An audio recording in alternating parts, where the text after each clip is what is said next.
Welcome back, Doomtown fans, to the second part of my No Turning Back review. In this section, we're going to be looking at all of the non-dudes that are in the pack. First up are a couple of deeds, and the first one that we have is Huntsman Society. This is a Jack of Diamonds. It's worth a control point. It's 3 to play with 1 income. It's private. The controller's dudes at this and adjacent locations with a value of 10 or higher get -1 upkeep. It's pretty sweet that we now have 4 unique deeds at Jack of Diamonds. That's going to be really nice just for Dead Man's decks and any deck that's playing Jack as part of its draw structure. But beyond the good value aspect of this card, I think this is an ability that you could reasonably get some value out of. It seems like there's a lot of decks that already play quite a few dudes that have 10 or higher value, and a lot of those dudes already happen to have upkeep. So I think this is a way that you're going to be able to get at least a little bit more out of it than just the 1 income per turn. It'd also be really, really good in that deck that I was making up in the last video that's based around Max Bane, where you're just trying to pump your deck full of high value dudes. Obviously, this card would make that a lot better. The next deed is Secured Stockyard. This is a King of Diamonds. It's worth a control point. It's 1 to play and 1 income as well. It's private, it's a ranch, it's a gadget, and it has difficulty 7. This deed must be invented by an in-town mad scientist, and it enters play like a deed. Then it has Controller Noon Boot, gain 1 Ghost Rock. I'm a huge fan of this design. I think that it's nice to get more ranches in the game, but I really, really like that it's restricted here because it's a gadget. I don't like the idea of printing a whole lot more ranches in the game that you could play in the standard sort of landslide Morgan Cattle Company control deck. I think it could be kind of a dangerous road to pursue if they keep printing ranches that would be playable in that deck. Seems to me like it's not going to be easy to play this card in that deck just because it's a gadget. So this is going to be a card that you're going to be playing in a gadget-oriented Morgan Cattle Company deck likely. And I really, really like that it has this economic ability. You can boot it for the Ghost Rock. You also get the 1 income. It's really cheap. Another thing that has to be pointed out is that it's a king, which fits in with the auto cattle feeder, which obviously would work with this card pretty well. That's really sweet. I really like this idea of this gadget-oriented economy that's still based on the ranches, and with R&D Ranch plus Kyle Wagner, then now we have this. That looks like an increasingly realistic archetype. This is just a really sweet design. I really like that it's a gadget. I think that the difficulty is sufficiently high that you're going to have to be kind of smart about the way you build your deck.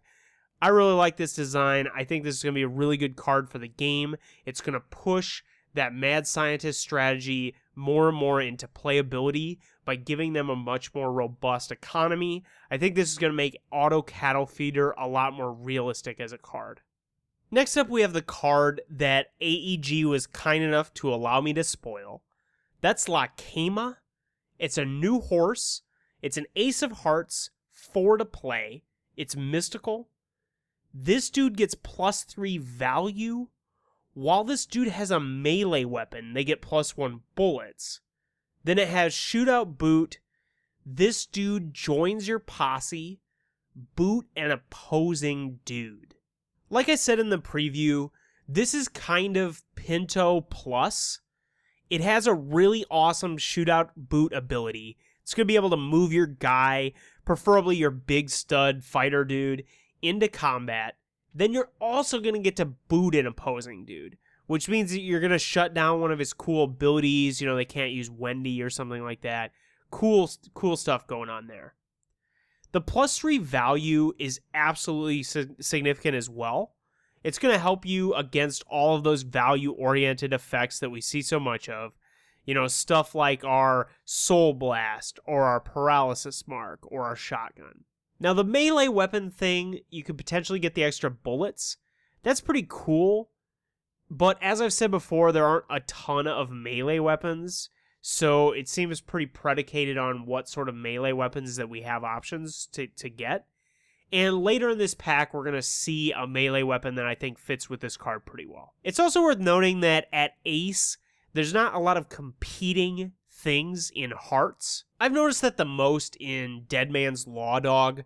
It's like, we have to play pair of 6-shooters, but since I'm Law Dogs, I already have a bunch of ways to punish cheating. I don't necessarily want to include an Ace of Hearts to help do that, but I want aces in my deck to make my draw structure stronger.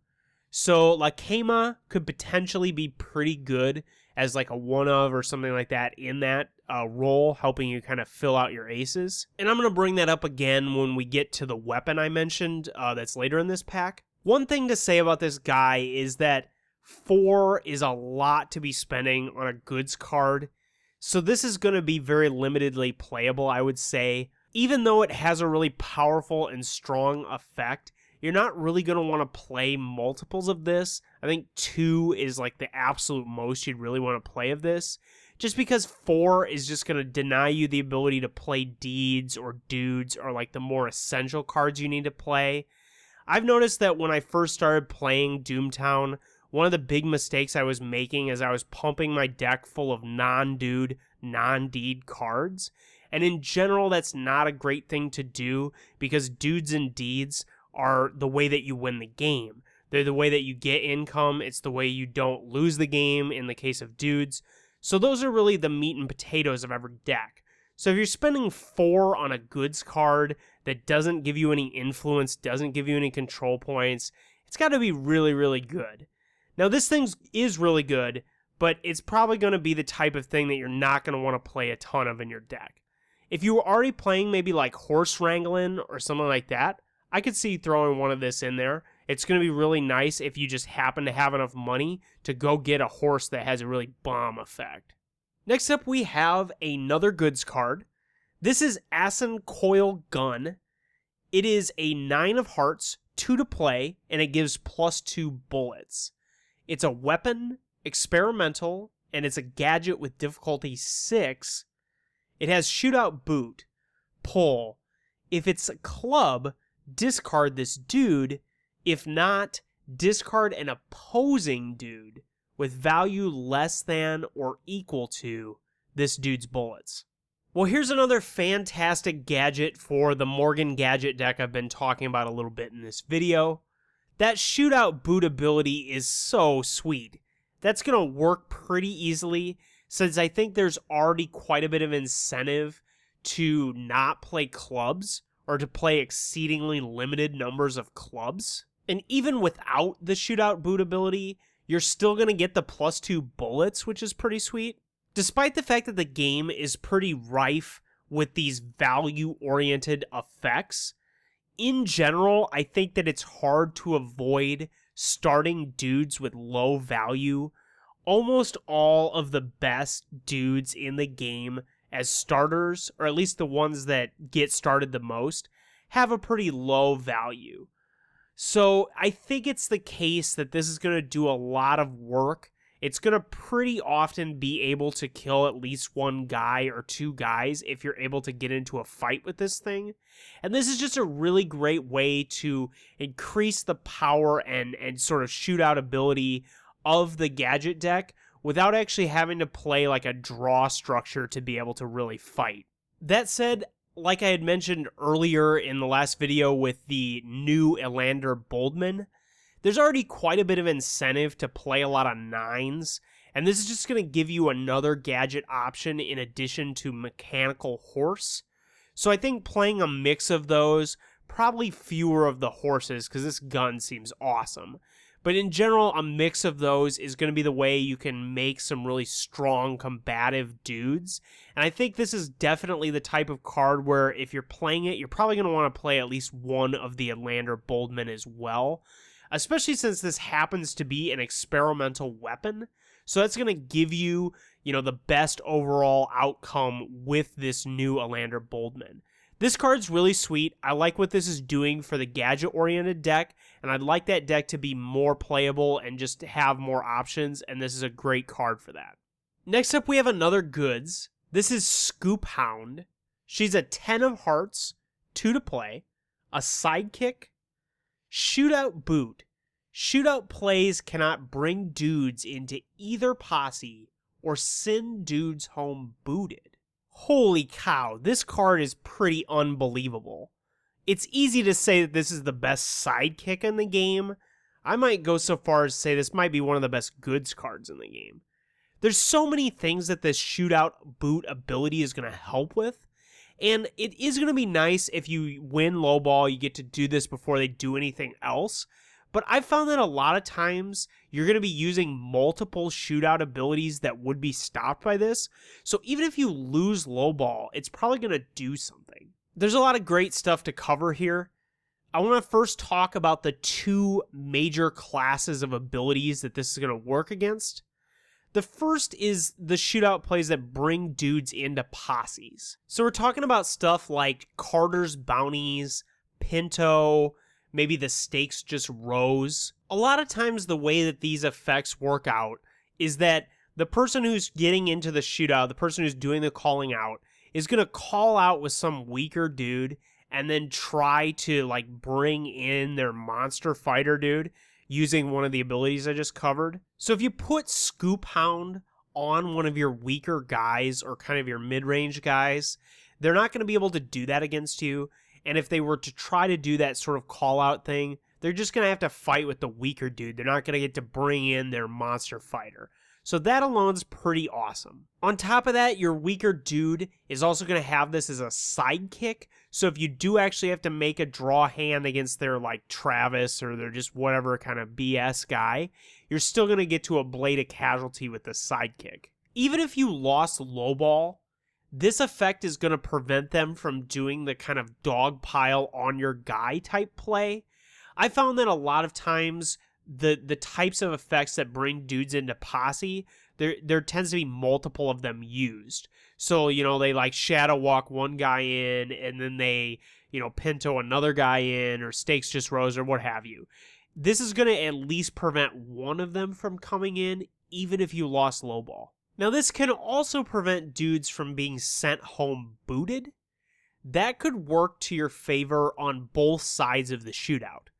So if they were going to pistol whip your guy, this is going to stop that as long as you won lowball. It's also going to prevent them from playing like make the smart choice on their own dude, which is a pretty common play, especially for the Morgan Cattle Company control deck. One of the things that can be kind of frustrating against the landslide style is that it's hard to win lowball against them because they play such a terrible draw structure. So a lot of times by the time you've won lowball, they already have a make the smart choice, which can make it really hard to capitalize on the fact that you won lowball because you set up the fight and then they're able to just make the smart choice on the guy that you're trying to kill. This is going to prevent that. So if you won lowball, you're going to be able to leverage this to actually make a guy fight and not just run home like a chicken. On top of this doing all these useful things against really popular effects, it's also a sidekick, so you're going to be able to deal with some casualties with it. It's also going to be a pretty high pull value. I don't know how many decks are playing 10 as part of their draw structure, but a lot of decks want to pull high, and this is just a perfect card for doing that. This is substantially better than some of the other cards I've talked about dealing with Pistol Whip. I think this is just one of the best good cards in the game, and I think that this is going to definitely immediately see play in a pretty wide range of decks. Next up, we have another goods card. This is Rapier. It's a Jack of Hearts. It gives +2 bullets. It's 1 to play. It's melee. If there is an unbooted non-melee weapon in the opposing posse, it only provides 0 bullets. The dude gets +1 value. Well, the +2 bullets for 1 cost and you get that value is pretty great, but unfortunately I think most decks that have any sort of combat prowess do play non-melee weapons. So we're really only looking at probably like 4th Ring and maybe Morgan Cattle Company Control as having no non-melee weapons. This works pretty well with the 2 cards that we looked at in this pack that have some of the melee effects. So we're looking at both La Quema, the horse that was earlier in this video, as well as El Garajo, the guy that was in the previous video, that he's going to get a bonus even if they do have a non-melee weapon. This also works really well with the experienced version of Marion Seville. You're going to be able to potentially boot their weapon down and then get that +2 bonus with him. Seems pretty at home with his ability. We definitely need more melee weapons in the game, and this is just a really excellent example of one. It's cheap, it's got a decent value that isn't really competing with a lot of other weapons that you'd want to play. All around, I think this card's going to see play in the right deck if you're playing some of the cards that I was just talking about. Next up is another goods. This is Vitality Tonic. It's a Queen of Hearts, it's 1 to play. It's experimental, it's a gadget, and has difficulty 8. This dude gains the Abomination keyword. React, when this dude is aced in a shootout, discard them instead. Then it has Repeat Nude, pay 2 Ghost Rock, pull. If the pull is a club, discard this dude. If not, unboot them. Here's another great card for the Morgan clubless or low club deck that I've been talking about for a while. You're probably not going to play a ton of this, but playing like 1 or 2 of them is going to be pretty sweet, especially since you're not really competing a ton at Queen. There is another decent gadget at Queen, but I think that you're probably going to play this at as a 1 or 2 of. The whole survivability of your big gadget equipped guy is pretty important. So giving them an ability to unboot and not just get chumped by Paralysis Mark or Leon or something like that seems pretty usable and pretty significant. I've talked about in the past that one of the core problems with putting a bunch of gadgets on one guy and getting into fights is that you often just get pistol whipped or booted down before you can get into the fight. And this is going to be a way to avoid that. If you get pistol whipped, you can just unboot him and come back for some more. That seems pretty cool. I really like the flavor of this card. The artwork and the fact that he gains the Abomination keyword, that's kind of a nice touch. I don't know how often that's actually going to matter. There's maybe a few situations where that could come up, but it's really cool from a flavor perspective. Now we're moving on to a couple new spells. The first one that we have is called Consecration. It's a 9 of Hearts, 0 to play. It's a miracle. Cheatin' Resolution Miracle 7. One of your dudes gets +2 bullets and +2 influence and becomes a stud until after sundown. If this is a shootout, reduce your casualties this round by 3. Here's another miracle that's pretty good. I think that this would fit pretty easily into the Arsenal deck that I've talked about a little bit in these videos. The Cheatin' Resolution ability, it seems to me like you're basically never going to get to pull that off in a fight. I really don't see them cheating when they know you have this card, because reducing your casualties by 3, was their hand actually going to be 3 ranks better by cheating? I'm not sure. So it seems like the only way they're going to cheat in a shootout is if they accidentally cheat and they can't avoid it. So really the only way that we're going to be firing this off is during low ball. Now, being able to get the 2 bullets, becoming stud, and the 2 influence, all of that is really sweet during low ball, especially since you just pick a dude to do it. So you can pick some really awesome fighter guy and he's going to become a huge monster with lots of bullets, extra influence, going to make it a lot easier to take control of deeds and things like that. This is also a pretty high pull value. So I think you're going to really consider playing quite a few copies of this thing if you're doing the miracle-oriented thing, especially within Law Dogs and the Arsenal. This just seems like a really solid card to add to that lineup, and it seems to me like I would definitely play at least 2 or 3 of these in that deck. Next up, we have a new Hex. This is called Mark of Pestilence. It's a 9 of Hearts. It's 0 to play. It has Shootout Hex 9, Boot. Boot all other Unbooted Dudes. I'm not too sure about this card. The first thing I want to point out is that it's a 9 of hearts and there aren't any other hexes competing with that. So if you were looking for a 9 of hearts in a deck that plays hucksters and hexes, this might be a choice just for that reason. But in general, I don't see what you're going to get accomplished with this outside of shutting off dudes that have some sort of boot ability. This seems pretty weak to me. I think maybe if you were playing a deck that was pretty like shooting oriented and you didn't want to play non-9s, like you were looking for 9s as part of your draw structure, this could definitely be something that you would play just for that reason. It would also help you against some of the boot abilities attached to dudes like Wendy. Those tend to be really strong against other shooter decks. I don't know, this card seems pretty weak to me. I'm probably not going to be playing it. Maybe messing around a little bit with the Sloan Huckster deck with this card, but I think in general this is one of the weaker hexes in the game.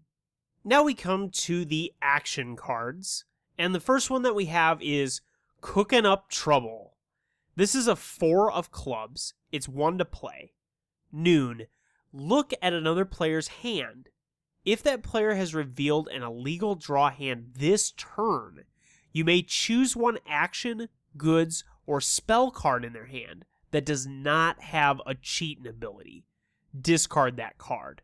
I want to like this card because I really like the idea of being able to look at my opponent's hand and taking one of those effects out of their hand.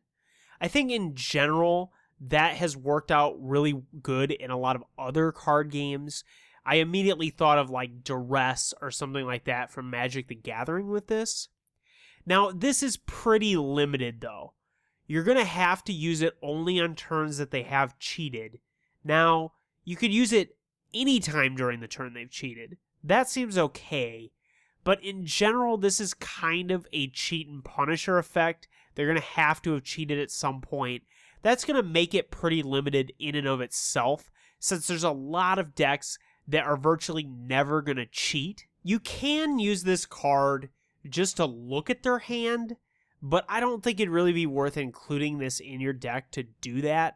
I think you'd want to use this against the decks that would cheat against you. Now, it's worth mentioning that the decks that are going to cheat the most, like say your Sloan aggressive decks and stuff like that, they tend to play a lot of good actions. So you'd be able to go in there and take one of their good actions so you don't have to deal with it during a fight, especially if they cheat during low ball. A lot of times the Sloan shooter decks have really strong draw structures, so they cheat during low ball quite a bit.